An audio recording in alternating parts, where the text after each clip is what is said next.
53장 4절로 6절 말씀. 그는 실로 우리의 질고를 지고 우리의 슬픔을 당하였거늘 우리는 생각하기를 그는 징벌을 받아 하나님께 맞으며 고난을 당한다 하였노라.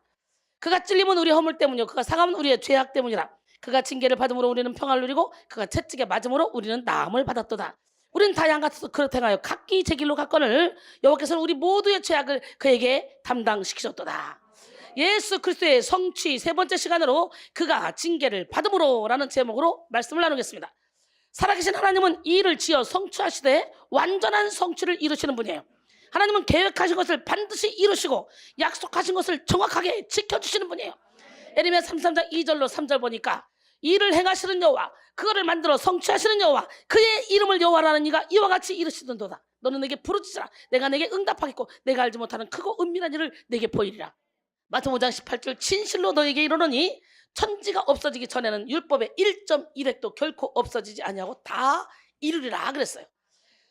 태초부터 하나님은 아담과 하와를 위해서 완전한 축복, 완전한 능력, 완전한 자유를 성취해 놓으셨고 아담과 하와가 마음껏 누리게 하셨습니다. 하지만 아담과 하와는 하나님이 먹지 말라고 한 선악과를 먹고 범죄함으로 하나님의 성취를 누릴 수 없는 존재로 전락하고 말았어요.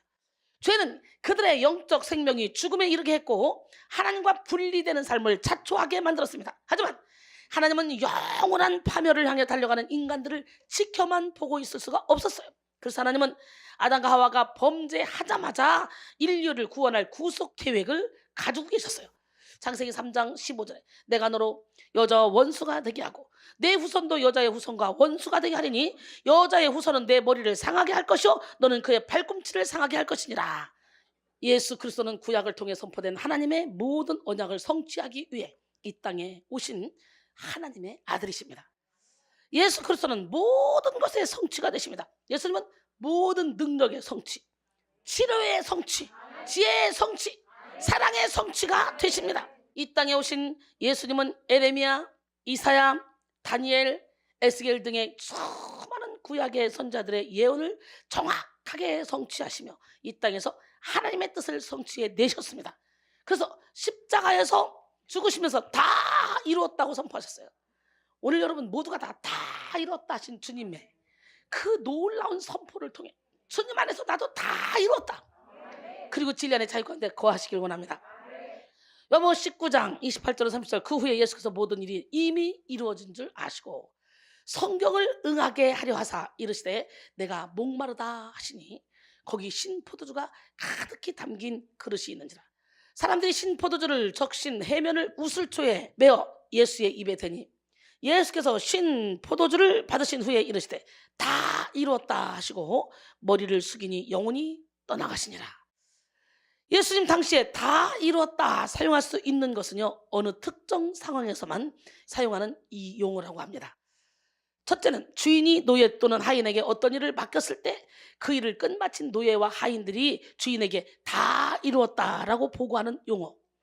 일을 맡은 사람이 일을 완전히 마칠 때만 사용할 수 있는 언어였다 그래요. 두 번째는 제사에 제물로 바쳐진 그런 짐승을 검사하는 이 제사장이 제물이 제사로 바쳐질 수 있는 그런 흠없는 제물이라고 판단될 때 그때 다 이루었다라는 말을 썼대요. 그리고 세 번째는 작가가 작품을 구상하고 그 작품을 완전히 마쳤을 때 작품 앞에서 다 이루었다라고 말할 수 있대요. 또 넷째는 다른 사람으로부터 돈을 빌린 채무자가 빌린 돈을 모두 다 갚은 후에야 다 이루었다라고 말했습니다. 이렇게 다 이루었다는 말이 특별한 경우에만 사용된 언어였다면 예수님께서 십자가에 못 박혀 죽는 자리에서 다 이루었다 하셨을 때 반드시 그 의미가 이 네 가지 특별한 상황과 연관이 있어야 합니다. 예수님은 다 이루셨습니다. 다 이루셨다는 예수님의 선포는 승리의 외침이자 완성의 소리입니다. 예, 다 이루었다는 예수님의 선포 안에는 대속의 성취, 화목의 성취, 새 창조의 성취가 포함되어 있었고요. 우리에게 필요한 모든 것에 대한 공급의 성취가 포함되어 있습니다.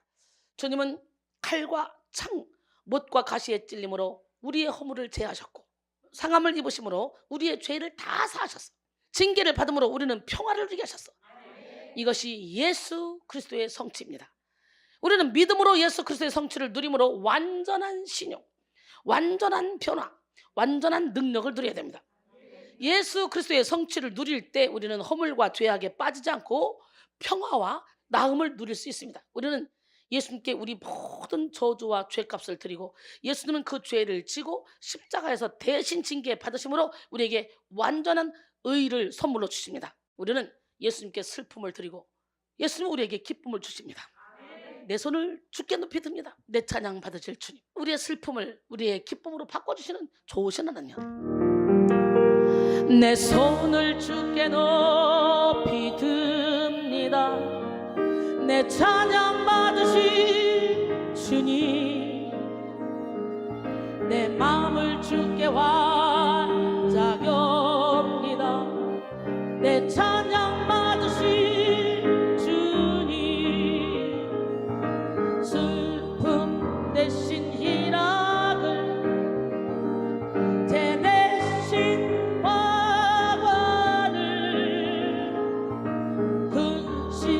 대신 찬송의 옷을 주셨네. 라라라라라라 라라라라 라라라라라라 라라라라라라 라라라라라라. 내 손을 주께 높이 듭니다. 내 찬양 받으신 주님, 내 마음을 주께 완자옵니다. 내 찬양 받으신 주님, 슬픔 대신 희락을 제 대신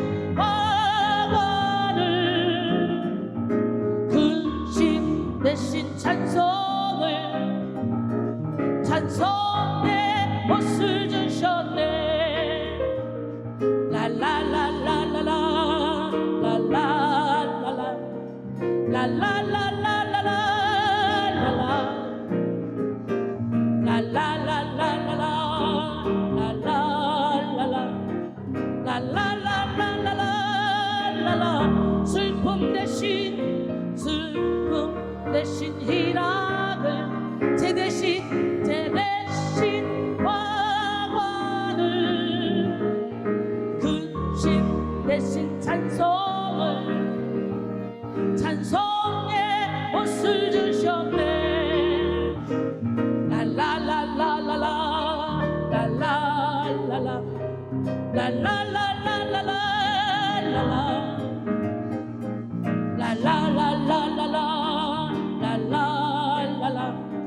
라라라라라라 여러분, 이렇게 우리는 예수님께 죄를 드리고 예수님은 우리에게 의를 주신다는 개념을 종교개혁자 마틴 루터는 위대한 교환이라고 그랬어요. 그러므로 우리는 예수 그리스도의 성취를 전적으로 믿고 위대한 교환을 이루어야 돼. 우리의 부족함을 드리고 좋은 것을 갖고 와야 돼요.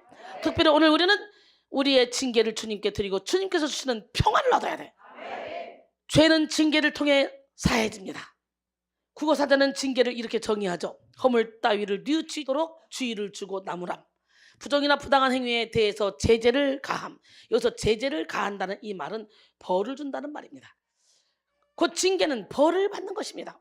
그러므로 본문 5절에서 예수님이 우리를 대신해서 당하신 이 징계는 죄의 삭스로 처벌받는 것을 의미해요. 우리의 죄를 대신 지고 가신 거예요. 죄의 삭스는 사망입니다. 죄를 짓는 사람은 죄의 경중에 관계없어요. 모두 다 죽임을 당하게 돼 있어요. 하지만 예수님은 우리가 받아야 될 징계를 대신 받으심으로 우리의 죄를 사하셨고 완전한 평화를 이루셨어요. 로마서 3장 23절 24절 모든 사람이 죄를 범하였음에 하나님의 영광에 이르지 못하더니 그리스도 예수 안에 있는 속량으로 말미암아 하나님의 은혜로 값없이 의롭다 하심을 얻은 자 되었느니라. 베드로서 3장 18절 보니까 그리스도께서 단번에 죄를 위하여 죽으사 악인으로서 불의한 자를 대신하셨으니 이는 우리를 하나님 앞으로 인도하려 하심이라. 육체로는 죽임을 당하시고 영으로는 살리심을 받으셨으니 할렐루야. 평화는 인류가 목표로 하는 가장 완전한 상태죠. 평화는 어둠이 떠나가고 빛이 임한 상태, 결핍이 채워지고 만족이 느껴지는 상태, 고통이 사라지고 안정감이 임한 상태로 하늘로부터 주어지는 것입니다. 이런 평화는 사람들이 노력해서 이룰 수 있는 것이 아닙니다. 인간의 힘과 노력은 언제나 또 다른 불안함을 만들어냅니다. 지금까지 사람들이 노력해서 이루어 놓은 기술, 과학, 문명의 발전은 우리에게 편리함은 제공하지만 평안함은 주지 못했어요. 오히려 그것들로 인해서 해킹당할까봐 두렵고 떨리고 무섭고, 오히려 게임 중독에 자녀들이 빠질까봐 더 두렵고 불안함만 조성했다는 거예요. 여러분, 우리는 지금 컴퓨터와 같은 스마트폰의 발달, 세계를 하루 안에 이동할 수 있는 교통수단의 발달, 사람의 지능을 닮은 인공지능의 발달을 통해 최고의 편리함을 누리고 있습니다. 하지만 최고의 편리함을 누리는 현대인들은 극도의 불안에 떨면서 정신장애와 신경쇠약, 자살 충동에 시달리며 살아갑니다. 전쟁의 위험, 지진의 위험, 테러의 위험, 질병의 위험, 범죄의 위험 등등, 이것들을 두려워하며 불안에 떨고 있고 원인을 쉽게 알 수 없는 정서적인 그런 불안에 매여 있습니다. 많은 돈과 명예, 지식과 인기를 가지고 있는 사람들도 속수무책으로 두려움의 공격을 받으며 불안 속에 살아가고 있습니다. 나폴레옹 힐은 인간의 평화를 해치는 7가지 두려움을 말했는데, 가난에 대한 두려움, 비판에 대한 두려움, 허약한 건강과 육체적인 고통에 대한 두려움, 그리고 사랑의 상실에 대한 두려움, 자유의 상실에 대한 두려움, 늙어감에 대한 두려움, 죽음에 대한 두려움, 이렇게 두려움에 대해서 7가지를 말했습니다. 불안과 두려움을 해결하고 평화를 누리기 위해 우리는 죄의 문제를 먼저 해결받아야 되겠지. 하늘로부터 오는 평화를 가로막고 우리 내면에서 솟아오르는 평화를 차단하는 이 죄, 이거를 예수 이름으로 몰아내야 돼. 죄는 그 자체가 두려움입니다. 죄는 그 자체가 수치심을 유발합니다. 죄는 그 자체가 불안과 분쟁을 조장합니다. 실로는 우리가 두려워하는 공포는 종종 헛개비에 불과하지만 그럼에도 불구하고 실제 고통을 초래한다라고 말했습니다. 우리가 두려워하고 불안해하는 것들은 아직 일어나지도 않은 일일 수도 있지만 실제로 우리에게 극심한 고통을 가져다 줍니다. 그것은 이미 우리 영혼에 불안이 깃들어 있기 때문이에요. 아담과 하와가 범죄하기 전에는요, 불안함이 없었어요. 두려움도 없었어요. 수치심도 없었어요. 하지만 그들이 범죄하자마자 강력한 두려움과 수치심, 불안이 엄습하여 그들이 누리고 있던 평화는 깨지고 말았습니다. 아담아, 내가 어디 있느냐 하나님이 부르니까요, 아담이 뭐라고 말합니까? 이르되 내가 동산에서 하나님의 소리를 듣고 내가 벗었으므로 두려워하여 숨었나이다. 창세기 3장 9절로 10절 말하죠. 죄가 있는 곳에 욕심이 있고 욕심이 있는 곳에 분쟁이 있습니다. 그러므로 평화는 죄의 문제가 해결된 곳에 임합니다. 구약시대에는 죄의 문제를 해결하기 위해 양이나 소와 같은 제물에 자기 죄를 전가시켜서 제사를 드렸습니다. 구약시대의 제사는 영원한 속죄가 아닌 일회성의 속죄였고 부분적인 속죄였습니다. 히브리서 10장 11절에 제사장마다 매일 서서 섬기며 자주 같은 제사를 드리되 이 제사는 언제나 죄를 없게 하지는 못하거니와. 하지만 이 땅에 오신 예수님은 죄의 문제를 근본적으로 해결하시고 이 땅 위에 진정한 평화와 화평을 성취하셨습니다. 히브리서 10장 12절로 14절, 오직 그리스도는 죄를 위하여 한 영원한 제사를 드리고 하나님 우편에 앉으사 그 후에 자기 원수들을 자기 발등상이 되게 하실 때까지 기다리시나니 그가 거룩하게 된 자들을 한 번의 제사로 영원히 온전하게 하셨느니라. 제사장들은 매번 죄를 지을 때마다 제사를 지내야 되지만 예수님은 그저 한 방의 제사로 끝냈다는 거예요. 그러니까 우리는 그 예수님만 믿으면 되는 거예요. 죄를 해결하고 평화를 성취하기 위해 예수님이 택한 길은 우리가 받아야 될 징계를 대신 받는 것이었습니다. 예수님은 우리 모든 죄를 다 떠안은 어린 양이 되어 우리를 대신해서 죽으셨죠. 세상 죄를 지고 가는 어린 양을 보라 그러잖아. 베드로전서 1장 18절로 19절, 너희가 알거니와 너희 조상들이 물려준 헛된 행실에서 대속함을 받은 것은 은이나 금같이 없을 것으로 된 것이 아니요 오직 흠없고 점없는 어린 양 같은 그리스도의 보배로운 피로 된 것이니라. 할렐루야. 구약시대에 인간의 죄를 해결하기 위해서는요 3가지가 필요했었습니다. 첫 번째, 죄를 용서받기 위해 필요한 소나 양과 같은 제물이 있어야 됐어요. 두 번째, 제물을 바칠 수 있는 제사장이 있어야 됐습니다.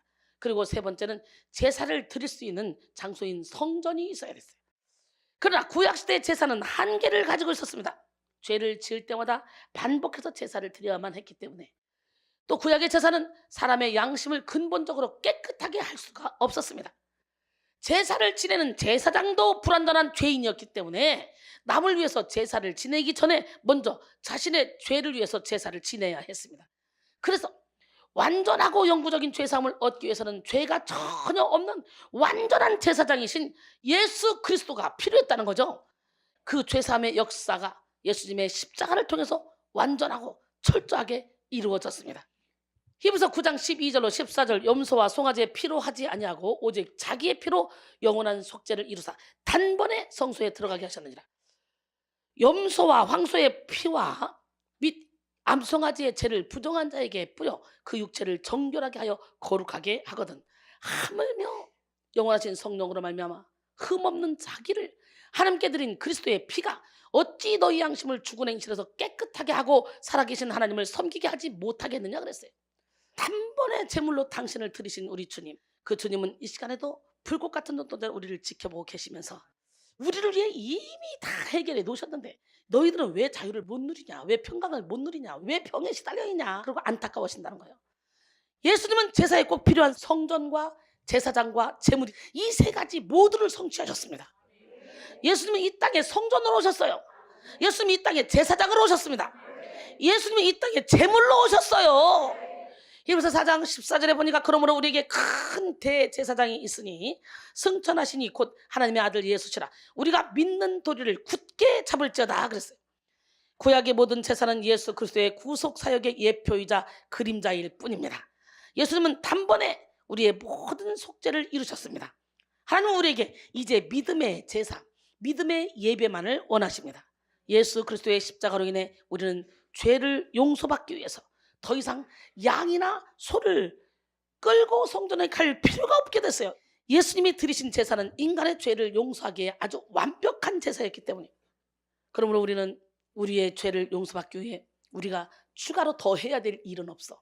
그저 우리가 해야 될 일 한 가지가 있다면 그것은 단순히 우리가 죄인임을 인정하고 예수님이 하신 일을 믿는 것밖에 없어.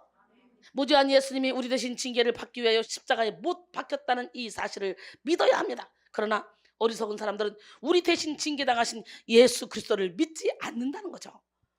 이사야 53장 4절, 오늘 본문이죠. 그는 실로 우리의 질고를 지고 우리의 슬픔을 당하셨거늘 우리는 생각하기를 그는 징벌을 받아 하나님께 맞으며 고난을 당한다 하였노라 그랬어요. 미련한 사람들은 메시아를 기다리면서도 메시아 예수를 미워하고 구원자를 구하면서도 구원자 예수를 멸시합니다. 어리석은 육의 사람들은 하나님을 예배한다고 하면서도 예수를 귀히 여기지 않고 오히려 아무 죄가 없으신 예수님을 박해하고 정죄합니다. 우리의 죄를 사하기 위해 대신 징계받으시는 예수님을 보면서 예수님께 죄가 있다고 비난하며 예수님의 고난은 하나님께 버림받은 고난이라고 판단합니다. 이사야 53장 3절, 그는 멸시를 받아 하나님에게 버림을 받았으며 간고를 많이 겪었으며 질고를 아는 자라.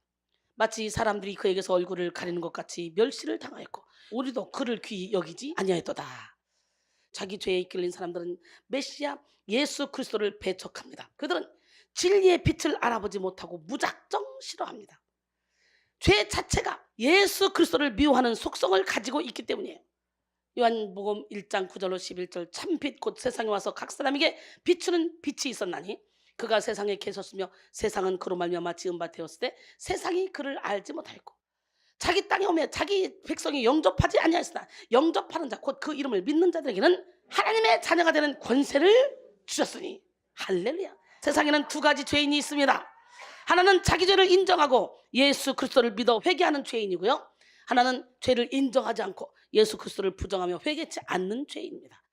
토마스 와스는 회개를 미루면 미룰수록 죄는 더 강력해지고 마음은 더 강팍해진다.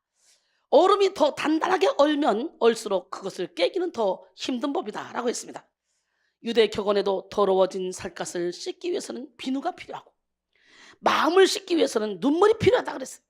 사랑하는 성도 여러분, 오늘 우리는 우리가 당해야 될 징계를 대신 당하신 예수 그리스도를 믿고 회개하는 죄인이 되어야 됩니다. 우리 모두가 죄를 짓고 각자의 길을 가며 하나님과 관계없는 삶을 살았지만 그럼에도 불구하고 여호와 하나님은 우리의 모든 죄를 그리스도에게 담당시키셨습니다. 할렐루야. 이사야 53장 6절 오늘 본문에 우리는 다양 같아서 그릇 행하여 각기 제 길로 갔거늘 여호와께서는 우리 모두의 죄악을 그에게 담당시키셨도다. 담당시켰도다에 해당하는 히프기야의 원형 파가은은 두 당사자가 서로 만나는 것을 의미합니다. 본문에서는 사역 능동형으로 사용되어 여호와께서 자신의 단호한 의지로서 우리 모든 사람의 죄악을 여호와의 종에게 떠넘기셨다는 사실을 나타냅니다. 지은 죄가 아무리 큰 죄인이라도 징계를 다 받고 나면 자유합니다. 그러므로 우리는 우리의 죄를 대신 짊어지고 대신 징계를 당하신 예수 그리스도로 말미암아 자유와 평화를 누릴 수 있습니다. 평화의 예수님은 우리 대신 징계를 받으시고 십자가를 지심으로 사탄의 권세를 무력화시켰어요. 예, 로마서 16장 20절에 평강의 하나님께서 속히 사탄을 너희 발 아래서 상하게 하시리라. 우리 주 예수 그리스도의 은혜가 너에게 있을지어다 그랬어요. 예수 그리스도의 성취를 의지해서 우리가 누릴 평화는 뭡니까? 우리 대신 징계 당하신 예수 그리스도로 인해서 우리는 죄를 이기고 내적인 평화를 누릴 수 있습니다. 요한복음 14장 27절에 평안을 너에게 끼치노니 곧 나의 평안을 너에게 주노라. 내가 너에게 주는 것은 세상이 주는 것과 같이 아니하니라. 너희는 마음에 근심하지도 말고 두려워하지도 말라 그랬어요. 평안은 예수님 안에 있습니다. 평안은 헬라어로 에이레네, 히브리어로 샬롬. 이 평안은 내면의 고요함이자 평안으로 내적인 죄를 이길 때 주어집니다. 예수 그리스도께서 우리의 죄를 십자가에 못 박으셨기 때문에 예수를 믿는 우리는 죄를 물리칠 수 있고 죄를 거부하며 평안을 누릴 수 있습니다. 이 말은 우리가 그리스도인이 된 이후에 죄를 전혀 짓지 않는다는 그런 말씀은 아닙니다. 우리가 죄를 지을 수는 있지만 계속해서 죄에 빠져 있지 않고 죄에서 벗어날 수 있는 능력을 갖게 되었다는 거예요. 할렐루야. 죄를 이기고 신성한 성품에 참여할 때 우리는 어떤 고난과 역경 속에서도 고요하고 평안한 내면을 소유할 수가 있습니다. 우리가 완전히 예수님을 주인으로 모셔봐요. 그러면요, 하나님의 씨가 우리 안에 딱 들어와서 주인으로 좌정하시면 악한 자가 와서 만지지도 못해. 예, 요한일서 3장 9절에 보니까 하나님께로부터 난 자마다 죄를 지치 아니하나니 이는 하나님의 씨가 그 속에 거하며 그도 범죄하지 못하는 것은 하나님께로부터 났음이라 그랬어요.